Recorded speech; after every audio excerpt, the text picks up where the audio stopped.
тука сме уште еднаш да го креваме гласот за вистината и правдата.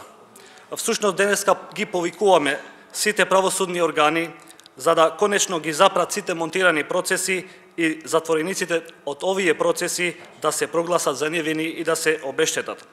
Како и осудените од случајот Сопот и Монструм, за кои веќе целокупната јавност знае дека се монтирани случаи, но обвинетите се уште се влечат по судовите, ние денеска сме тука за да го креваме гласот и за монтираниот случај Алфи.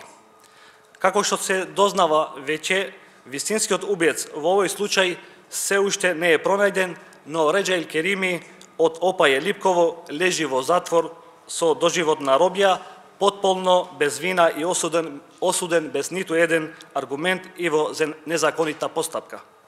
Имајќи предвид дека последниве денови по медиумите се објави еден видеоматеријал каде јасно се гледа дека судскиот процес не кореспондира воопшто со фактичката состојба регистрирана од камерите. Движењето Беса бара од правосудните органи повторно судење за овој монтиран случај со цел правдата да дојде на своје место.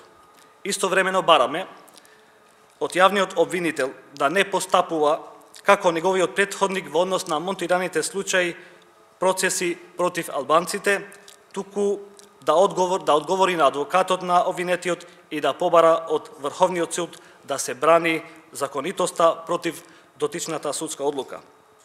Тука потенцираме дека како во минатото, кога не сме били неми во однос на неправдите, Движењето Беса нема да престане и ниту сега, ниту во иднина, барајќи правда секаде каде што таа се гази.